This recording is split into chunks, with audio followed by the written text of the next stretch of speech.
Don't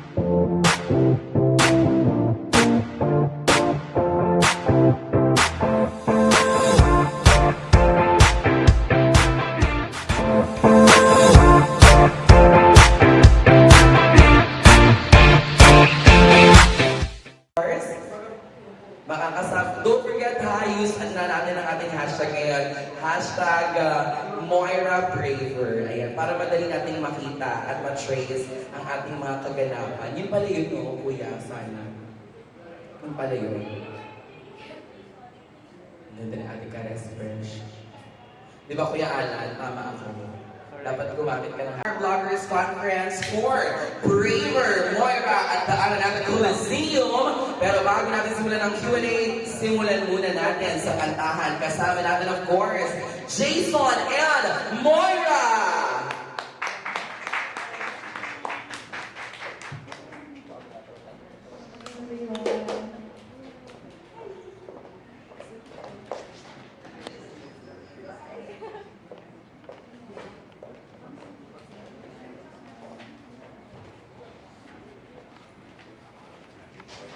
Good afternoon po.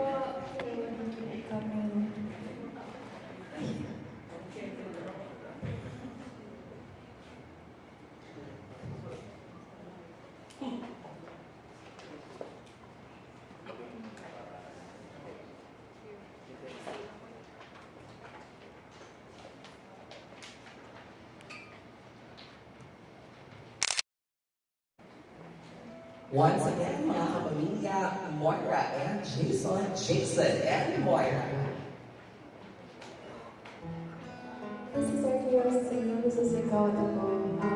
We wrote this for our wedding and it is recently the soundtrack of our Hello Love Goodbye.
sabi ko din sa gabi na live na live, parang ano na. Pero syempre palakpakan natin ang ating Philippines most street artist, Moira, mga kaibigan, and also, maraming yan, she was Filipino Artist of the Year, PMC Awards, MOR, Pinoy Music Awards, Alta Media Icon Awards, and Mixed Music Awards, and syempre, top chart of playlist all over Spotify Philippines, and achieve a record no OPM artist has ever done before. Moy, ito na. Ngayon magkakasama tayo lahat. Ako na muna sa unang tanong. Gusto kong malaman, ang title ay Braver Moira. Gaano ka-brave ang mga ipapakita nating paandar sa upcoming concert? Super brave. Hindi ko alam. Well, for me, I feel like I grew up a lot in the last 2 years in the industry, and I feel like there are things that would hurt me before, but now would just make me stronger.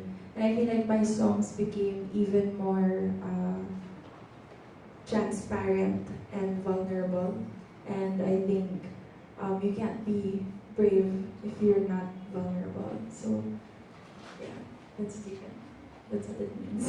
So ikaw ay naghahanda na at nag-start na ba ang rehearsals and everything for the upcoming concert? O medyo relax muna? Kasi right after ng Idol Philippines, ito naman ang susunod na pagkakabisihan. Ano na ang progress? Nag-start na ba sa rehearsals? Yes, we have. Nag-start na kami pagdating ko pa lang dito, galing as a Bay Area. And tinatapos na rin namin yung album. Actually, last night, I just finished recording with Ben and Ben for our next collab. And so, ayun, we were finishing the album, and at the same time, we're rehearsing for the concert already. Walang taray. O sige, ito na. Ibigay natin sa ating mga kaibigan, mga vloggers, and sa mga kasama natin dito. Who wants to go first sa ating mga kaibigan? Kuya Alan, ikaw na una. Okay, go. Tanong ko lang, paano nag-start yung title na Braver dito sa concert? And why Braver? Gaano naka-brave yung pinagdaanan mo after all ng mga difficulties and then you're here now? Actually po, bago pa ako dumaan sa lahat ng yun, working title na talaga yung Braver for my next album. Kasi yung Malaya po, part po siya ng 4-part album na yung Malaya Autumn. Itong Braver or Paalam album is the winter album, which means na, you know, pag nagpalaya kayo, yung accepting na you have to let go of certain things to enter into the next season. And now we're in the next season. And winter is that season na yung gustong-gusto mong lumabas, gustong-gusto mong tumakbo pero malamig sa labas. Yung Imagine Cabin, ito yung na-imagine ko po nung sinusulat ko yung buong Braver album. Na-feel ko na parang may season na stuck ako. Na gustuhin ko man gumawa ng sobrang daming bagay, I still have to prepare my heart for everything. And so, ito yung time after na magpalaya ka na kailangan mong panindigan kung ano yung pinalaya mo and kung ano yung gusto mong marating after. So, that's Braver. Moira, ano yung nagpa-brave sa'yo dito sa industry? Yung time na bago ka nagsimulan, sa dami ng pinagdaanan mo dito before you reach this success. Ano yung nagpa-brave sa career mo at sa'yo mismo? I think first of all is the waiting. Yung paniniwala na may maganda pa rin plano ng Panginoon sa'yo kahit walang nangyayari. Because aside from my 2 years or 3 years that my name started becoming more familiar, there was another 8 years or 9 years that there wasn't anything, nothing was happening for me. Pero nasa corners ko na po ako, sumali na ako ng The Voice, nagkaroon na ako ng album, pero parang walang nangyayari. I think it was all the rejection and that drive to keep going despite of. And then after nun, pagpasok ko naman, from underrated, naging overrated. From di kilala, naging bashed. So, ang dami pong transition. But I think what makes me brave is the fact that I'm still going, despite of. Nasubaybayan namin yung last year na concert mo sa Kia Theater pa that time, di ba? Ano na yung, kumbaga, how do you compare this journey, itong concert na to, compare nung last year? Mas ibang Moira ba yung makikita rito? Or same pa din, mas madadagdagan na? I think it's a little different this time around. I still have my solemn songs. Nagsulat pa rin po ako ng solemn songs. Pero ngayon, mas folky na siya. Mas gigil. mas, yung tipong parang batang maraming matutunan. Yun po yung next album ko. It's a compilation of songs of the lessons that I learned in the last 2 years. Last na lang, after yung Idol Philippines, di ba? Ikaw ba personal choice mo rin yung first Idol Philippines? Ano pa rin yan? Stephanie, oo. Or parang may iba ka na ibang binebet na hindi nanalo? Well, actually po, pagdating ng top 5, parang wala na akong bet. Parang, lahat sila bet ko na. Parang wala na ako, kung sino man manalo sa kanilang lima, okay na sa akin. Kasi iba-iba sila eh. Parang hindi mo sila makumpara sa isa't isa. So at that point, it was really just the performances. But whoever won, they were all deserving. Last na lang, after that, Idol Philippines, tapos na yun, di ba? Pero, are you aware na during the judging time, parang marami yatang nagre-react sa'yo, na parang ang taas daw yata ng standard mo, parang, di ba parang may mga gano'n, nababash ka minsan na, bakit gano'n, parang masyado yatang mataas yung standard mo. Ano masasabi mo dun sa mga babash na yun, or yung mga nagko-comment sa'yo? Well, I think we're all entitled to our own opinions. That's their opinion. And also, it's really timing also. So, naiintindihan ko po yung, kasi ako, aminado ko, I'm not the greatest performer, but I'm a great storyteller.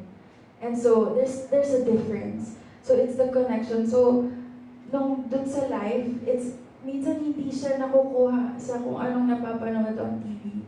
And so, I will stand by what my opinions were. But, yeah, I think they're all entitled to that and I respect them, even if they don't respect me back. Thank you. O diba talagang braver na yung mga sagutan, kuya. So, diba nga? Ito susunod from Random Republica naman, Ate Kate at the heart. Hi, Moira. In terms of the lineup, who will be your guests and ano yung magiging overall feel? Medyo emo pa rin ba like the last time? Kasi winter yung things na yun. Actually, my peg, syempre, nandun pa rin po yung emo. I feel like I'm a very emotional person para matanggal ko yung emo altogether. But more than it being moving, I am aiming for it to be empowering and motivating. A lot of the people now, young or old, they all go through depression mostly. And a lot of people, hindi po sila aware na yun na pala yung pinagdadaanan nila, like I was before. And so, these are things that I want to address very subtly in my songs, through my songs, na, hey, you're not alone, it's completely normal to go through this. And,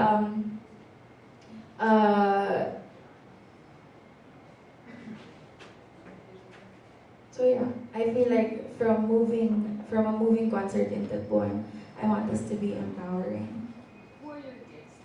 My guests will be my husband Jason, my cousin Niman, he's an R&B artist based in LA. December Avenue, I belong to the zoo. Idol Philippines Top 5, Ben and Ben, and ayun po. And last, since this is your first time working with John Prats as your director, kumusta yung development ng working relationship? It's very calm. It's very calm. It's really like working with family. Iba po kasi parang ang dami mong mahanap na magaling, pero hindi madaling humanap ng loyal, ng kalma yung puso mo. And so Kuya Prati, he knows my heart and I know his. And so it's very smooth working with him. Thank you so much. Susunod ang magtatanong mula lang sa Kapamilya Kingdom. Ano Moira, based sa title ng concert mo, Braver, tanong ko lang, kasi di ba this past few months, parang nagiging target ka ng mga bashing sa social media. Tingin mo ba braver ka na rin para harapin sila? Oo naman, nasulatan ko na po sila ng kanta, so okay na ako. Nalabas ko na sa manang loob Ano ko. kanta yun? It's called Selfish. Okay. Pwede mo siya ma-elaborate, paano mo siya hinarap? Kasi di ba parang sunod-sunod siya? Siyempre, nung una po, I didn't know how to address any of it. I didn't know how to... Siyempre, bago rin po ako sa bashing. So, you know, ang heart ko is to spread hope and kindness, but people weren't giving it back. So I didn't know what I was doing wrong. I was just being myself. Sasabi nila, bakit daw magsalita? Pero paano kung bibilisan kung gano'n talaga ako magsalita? Feeling ko mabilis na siya sa utak ko. And then, eventually, there was one time we were being bashed on Idol. Tapos, nilapitan ko si James. Parang sabi sa akin ni James, kamusta ka na? Tapos sabi ko, okay lang. Ikaw, paano mo hinaharap yung bashing natin? Tapos sabi na, huh? Sabi ko, hindi ko alam. Sabi ko, don't check eh. Tapos parang nakita ko na saya-saya niya. Tapos sabi ko, alam mo, parang magkikebs na rin ako. So natutunan ko during my Idol Philippines yung word na kebs. And ayun, so James taught me that. Mama Reg also taught me to really not care. She told me a lot of things nung bata pa siya daw. Sinasabi daw sa kanya, hindi daw siya sisikat kasi pangit daw siya, hindi daw siya maganda, ganyan. Wala siya pakialam. Atak-akat pa rin siya ng stage and she sang and she proved them wrong and now she's queen. And then si Ate Vice, sobrang mahal ko po si Ate Vice kasi sobrang pagtatanggol lang ginagawa niya sa akin, hindi lang sa akin pero sa marami pang iba. And she really just showed me to stand up for myself. And that's what I learned in the whole Idol experience. And that's how I'm facing bashing now. I'm So you're claiming na you're bolder, stronger, I'm bolder and I'm stronger. Because I also realized na bakit ako magiging advocate ng, you know, being yourself and standing up for yourself if ano ba to? If na-influence ako ng mga hindi ko naman kilala to change myself just because they don't like me. So, I'm braver because I know that now I'm credible to tell somebody you don't have to change anything about yourself. You just stand up for yourself and you go. So, yeah. Thank you. Maraming salamat talaga naman. Ngayong araw na ito lahat tayo umuwing brave. Wow, sabi lang. Susunod na magtatanong. Ay, na-adopt din sila sa... Totoo nga. Kung may braver daw, Moira, sino ang bravest? Charing lang. Sir Jojo, alam ko. Ay, Moira. Hello po. Kamusta naman ang paggawa ng isang winter album sa panahon na presumably isa sa pinakamasaya sa buhay? Nung una po, sobrang hirap. Kasi nung dumating si Jason, aminado naman po ako na sobrang hirap na tumapos ng kanta. Kasi ang dami ko pong nasimulan na hindi ko matapos kasi parang, uy, awayin mo naman ako kasi hindi niya inaaway. But then eventually, I showed him the songs, tapos tinapos po niya. And from being on my own, we became a team. And especially po, this season wasn't the happiest. It's actually the most challenging, the hardest, the craziest season I've ever been in. Di ko po akalain na yung honeymoon season ko magiging ganito. Ang dami-dami ko pong pinagdaanan and it didn't feel like the honeymoon season at all. But my husband stayed by my side the whole way. in and out of the hospital for 2 months. I was on house arrest. Lumalabas na po ako pag nasa Idol. And so, yung time din na yun na wala akong magawa, mag-bake. Tapos, natuto akong tumapos ng kanta. Ang dami kong natapos na libro. Nag-start ako magsulat ng sarili kong libro. And ang dami ko pong nagawa just because I was placed in a position where I didn't expect I would be in. But God grew me so much in that season. And so, masasabi ko po na hindi naging madali tapusin yung album na to. Pero ngayon tapos na namin. Di ko nga rin po inakala na si Jason, nakasulat po siya ng rap song. And we are collaborating with Sir Glock 9.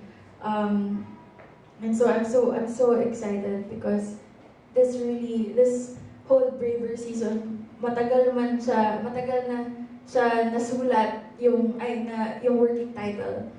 Pero ngayon pong season na to, masasabi ko na nung Malaya season, nagpapalaya ako. Ngayon, nung Braver season, braver talaga. Follow-up. Sabi nila, flattery is the best form of compliment. Pero dumating ka na ba sa point, especially now, na na-annoy ka na dun sa mga, obviously, gumagaya the way you sound, or yung mga naghahanap ng ipantatapat sa'yo? Does it get to you now na, Hindi po eh. Parang, nung bata rin naman po ako, nag-start pa lang ako, ang dami ko rin nagagaya na hindi ako aware. Kasi influence mo yun eh. But if you keep doing it, you'll eventually find your own sound. And that's how it was for me. In terms naman of yung tatapat sa akin, wala po talagang sign ng competition sa dugo ko, sa The Voice nga po. Battle rounds pa lang, pagod na ako. Kaya nga po nag-judge na lang ako kasi ako talagang mag-compete. But another phase of Braver, more than, alam mo yan, yung paninindigan mo yung mga ginagawa mo, paninindigan mo yung mga decision mo, and rising up above your insecurities. Another message I want to say through my concert and through my album is that there's room for everyone. Wala talaga point yung pagko-compete mo kasi at the end of the day, they're there, there's room for everyone. It's big enough to accommodate everyone. And so, I just want to encourage that kasi ang sobrang lala na po ng crab mentality in and out of the industry. And that's something I want to fight against. Now that the season is over, sino sa mga judges would you say pinakamadami kang disagreements or differing opinion? Yung pinakamagkaiba kayo ng pagtingin. Thank you. Ay, akala tapos na. Actually, wala po eh. Halos lahat kami nag-agree. Siguro yung na po, pero hindi pa rin disagree yun eh, si Mama Rich. But it was just a difference in preference. But it wasn't anything disagreeing. Like, we both respected each other. And siya po yung naging pinaka-close ko during the whole audition kasi kasama kami sa dressing room, share kami ng banyo, katabi kami. And so, I've learned so much from her. And so, parang wala naman pong masyadong disagreement kasi halos lahat ng opinions namin pare-pareho. Thank you so much. Ang susunod naman ang magtatanong